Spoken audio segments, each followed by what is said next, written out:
What's going on, guys? This is your boy, Billy Chuck, coming at you with episode 4. In this episode, we talk about the Iowa based metal band Slipknot. Let's go.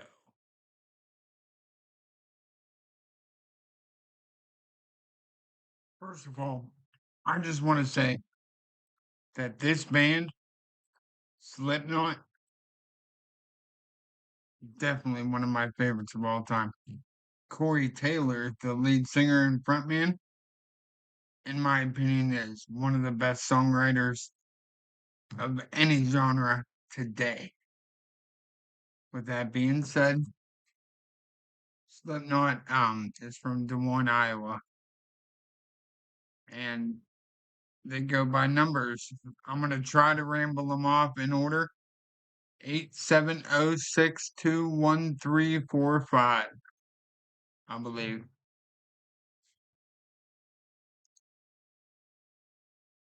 Slipknot was formed in '95 by percussionist Sean Crahan, former vocalist Anders Finney, and bassist Paul Gray. After several lineup changes, in its early years, the band settled on 9 members for more than a decade. Now, when you have 9 people in your band just wreaking havoc, people are either gonna love you and they're hardcore, like myself, or they're not gonna give 2 fucks about you. So check it out. Slipknot's original lineup: Sean Crahan, Paul Gray, Joey Jordison, Craig Jones, Mick Thompson, my man Corey Taylor, Sid Wilson, Chris Fenn, and Jim Root. Slipknot is well known for its attention-grabbing image, aggressive style of music, and energetic and chaotic live shows. And boy, are they. I fucking, I was in a mosh pit at Slipknot, Mudvayne, and Dope. And somebody was throwing fucking firecrackers in the mosh pit. How hardcore is that? You piece of garbage almost took my ankle out. Oh, it didn't take fucking long at all for this band to get noticed and for people to start fucking adoring them, especially after their big fucking debut album, uh, self-titled. Now, the first song that I heard on their first album was not Wait and Bleed. It was a song called Purity. And to this day, it's one of my top 5 favorites. Hands down. Hands fucking down. Now, after as big as the album that their self-titled was, and boy was it, they're gonna have to come back heavier, harder, more crazy, more insane, and boy did they ever. Their second album, Iowa, is fucking brutal. Now, there's a track on Iowa that's called the Heretic Anthem that I used to fuck with whenever I was learning how to scream. And boy, did I fucking break the bank with this one. Let's see if I can still do it. If it 5555666, what's it like to be a heretic? Or some shit like that, right? But yeah, uh,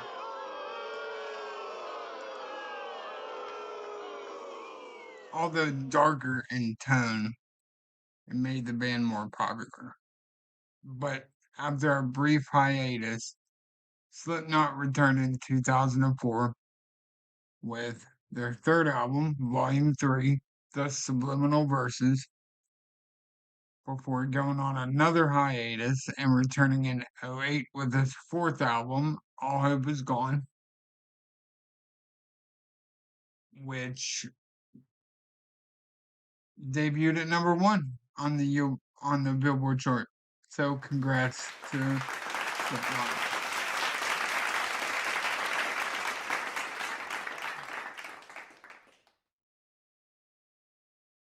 These guys must wear themselves out because they took another long hiatus and came back with their fifth album, The Gray Chapter, in 2014. Holy shit balls. I I was fucking today years old. Maybe not today years old, maybe like within the past year where I found out the Gray Chapter was dedicated to Paul Gray. I always thought since it was spelled different, it was no connection. Guess I was wrong. The more you know. Now, me personally, I think that their most brutal and hardest album that they have in their arsenal was Iowa. But after the Gray Chapter, they came back hard as fuck and they released their sixth studio album, We Are Not Your Kind, on August 9th, 2019. Say what you want to, say what you want to, but that fucking album is brutal as fuck. Swear on everything that's holy. Every time Corey Taylor touches a microphone, he turns it to gold. There's a song on that album, the album We Are Not Your Kind. It's called Nero Forte. Bro, if you get a fucking minute, definitely check that out. I don't know how he does it, bro. I don't know how the fuck he does it. But their seventh studio album is called The End So Far, and that was released on September 30th, 2022. The band has released two live albums, 9.0 Live in Day at the Gusano, live in Mexico, a compilation album titled Antennas to Hell, and five, count them, uno, dos, tres, cuatro, cinco, live DVDs. Um, the band has sold over 30 million records worldwide. 30 million records worldwide. They're doing something fucking right, bro.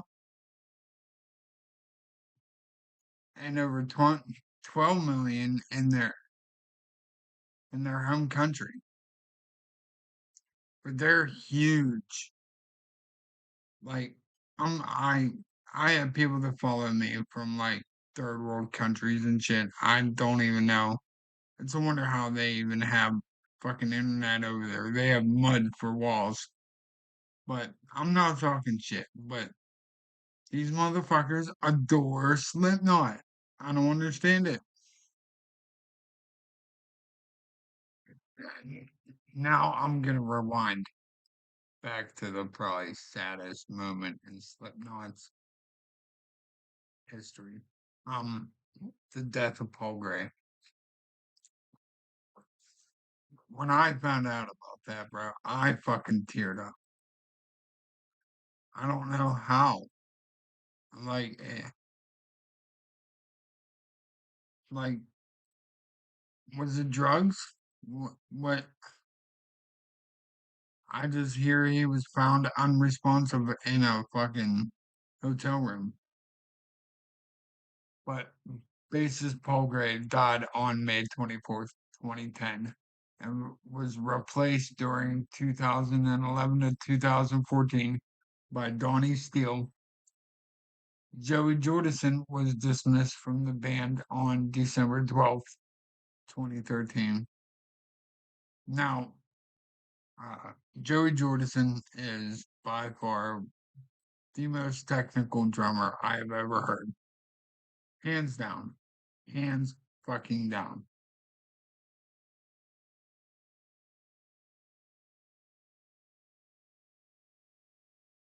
But Donnie still left during the recording sessions of The Great Chapter. The band found replacements in Alessandro Venturella on bass and Jay Weinberg on drums. Jay Weinberg, his dad is Max Weinberg. Now, I don't know if you guys are Bruce Springsteen literate or not, but that's who Max Weinberg played the drums for was Bruce Springsteen. But something I didn't know about Slipknot, after Joey left, the only founding member in the current lineup is percussionist Sean Crahan. He knows how to make fucking horror movies. I don't know if you guys ever seen one of Sean's horror movies, but he ain't right. But Chris Fenn was also dismissed from the band in March of 2019 prior to the writing of We're Not Your Kind and was replaced by Michael Pfaff. The band parted ways with Jones and Weinberg in 2023.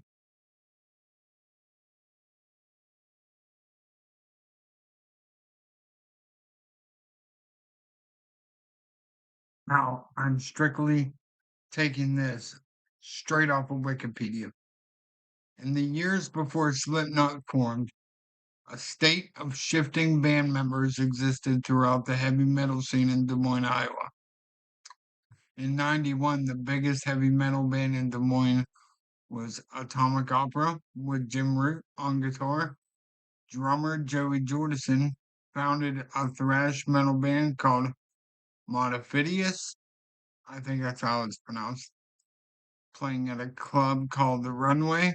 Modifidius opened for Atomic Opera on December 1st, 91. Damn, I didn't think they were that old. And at the Runway, after which their guitarist left for more successful Atomic Opera, Joey Jordison replaced him with local guitarist Craig Jones. Drummer Sean Crahan formed another Des Moines band called Heads on the Wall, playing funk metal songs. I'd like to hear that. That'd be like if Red Hot Chili Peppers went metal. But they were playing funk metal songs at clubs and releasing a demo tape in July of '92. A fourth Des Moines band called Vex. I don't think Tommy Vex was in there, but Vex played death metal with Anders Kolsfini on drums, Paul Gray on bass, and Josh Brainerd on guitar and vocals. Kolsfini was the original singer of Slipknot, but he later took over vocal duties, but Vex never recorded. During this time, Sean Crahan went to the Runway on Sundays when the club open to all ages, where he met other young musicians with whom he could jam with. By March of '93, Sean Crahan was jamming with vocalist Cole Spinney, bassist Paul Gray, and guitarist Patrick Newworth, writing and playing songs in Paul Gray's basement. These motherfuckers grew up together. Um, they were discussing possible band names, but never making a final decision. One of the songs they recorded was titled Slipknot. The word on the second recording spine was Painface, which Cole Spinney later used to name his band Painface. In '93, a new band called Inve Catharsis formed in Des Moines with Paul Gray on bass, Brainerd on guitar, and Cole Spinney on drums. Joey Jordison sometimes played with them in this group. Brainerd eventually left to join Joey Jordison and Jones and Modifidius, participating in demo recordings and at the end of 93 and early in 94. During 94, Montefidia sometimes played the same shows as Crahan's heads on the scene. Montefidia stopped playing in the wake of death metal's increasing pull. Gray failed to get Jordison to join Body Pit, but soon after he recorded local guitar teacher Mick Thompson. Mick, he's a big motherfucker. He's scary dude. The band broke up after that. In September of 95, Sean Crahan and Paul Gray started a band called the Pale Ones. The lineup was made up of friends who they met through the local music scene, including vocalist Cole Spenny and guitarist Donnie Steele.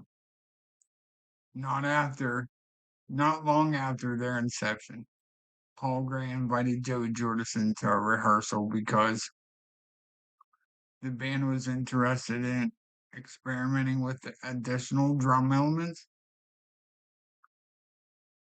Joey subsequently joined the band as their drummer, moving Sean Crahan to percussion. Furthermore, Cospenny also took up percussion while remaining the band's vocalist. Maybe that's why. You're doing too much, bro. Who you think you is? Dave fucking Grohl? No, I'm just playing. You're probably a bad motherfucker, man. Shut your mouth, Cospenny. The band then decided to move Brainerd as their second guitarist, bringing their lineup to 6 members. After playing a private Halloween show on October 31st, the band made their public debut on November 5th at a benefit show using the name Meld. M-E-L-D. Meld.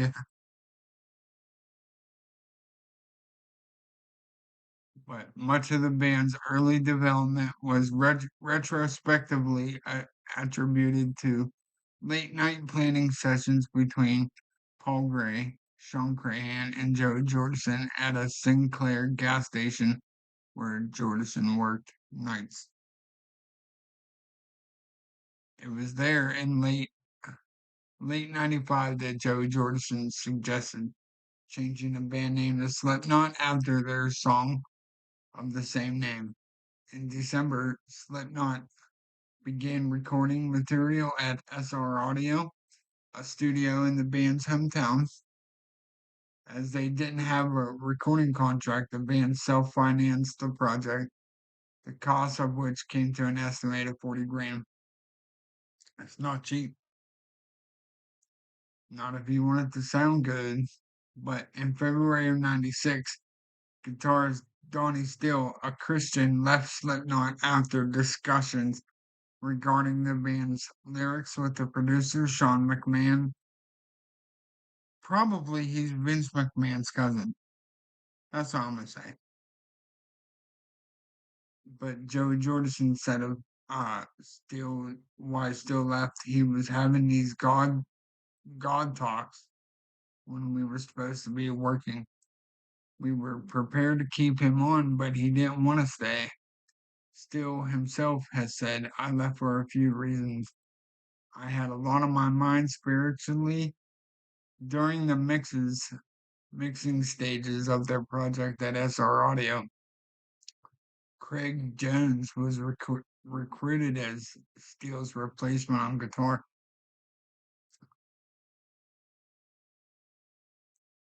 However, throughout their time in the studio, the band were adding samples to their recordings, but could not produce these sounds live. Well, no shit. Nowadays you can now. Subsequently, Jones became the band's sampler with Mick Thompson was brought in as the replacement guitarist. Like I said, Mick, he's a big, scary motherfucker. After a complicated time with mixing and mastering, the band's self-released Mate Feed Kill Repeat on Halloween, October 31st, 96. Distribution for the demo was initially left to the band and their producer, Sean McMahon. That's got to be Vince's relative. Before it was handed over to a distribution company, Ismist Recordings in early '97. Slipknot received a small amount of airplay on a local radio station off the back of the demo. However, it did not lead to any kind of interest from record labels. So the band returned to the studio to develop new material. It was at this time that the band sought more melodic vocals for their music. As a result, my man Corey Taylor was recruited from fellow Des Moines band Stone Sour. This moved Finney to backing vocals and percussion. While working in the studio, Slipknot continued to do local shows, one of which in September of '97, Finney announced on stage that he was leaving the band. The gap on percussion was filled by Greg Welch, who was affectionately known as Cuddles. I'll be damned if that's gonna be my nickname. Cuddles. Come here, Cuddles. Give me some love. In early '98, Slipknot produced a second demo, including five tracks exclusively for record labels. The band began to receive much attention from record labels, and in February '98, producer Ross Robinson offered to produce their debut album after attending rehearsals in Des Moines.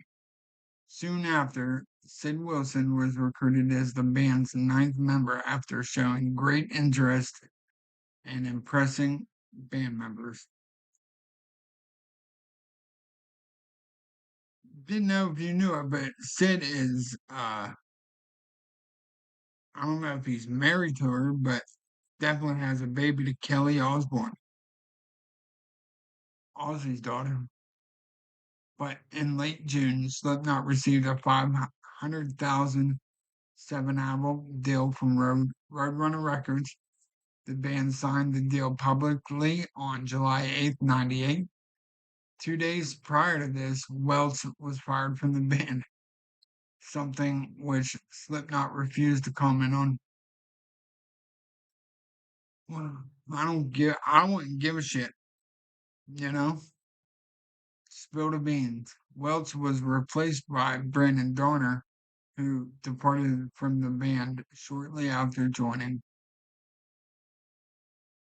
Chris Fenn was brought on to replace Dorner on percussion before Slipknot traveled to Malibu, California to work on their debut album in September of '98.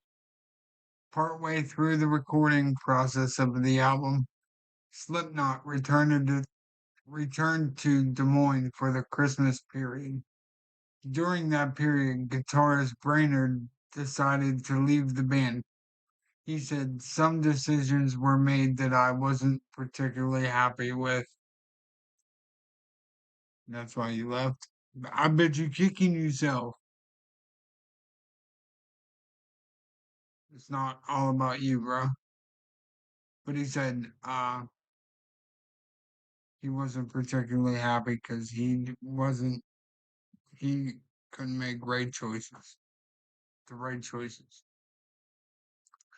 But Slipknot later recruited Jim Root to complete their lineup, and the band returned to Malibu to continue working on the album. Work on the album concluded in early '99, allowing the band to go on their first tour as part of the Ozfest lineup in '99. Ozfest greatly increased Slipknot's audience, furthering the band's success with their self-titled album that was released June 29th of '99. That's their first major label debut is probably my favorite record by Slipknot. Although I said Iowa was the heaviest, but Their first self-title is my favorite. Um,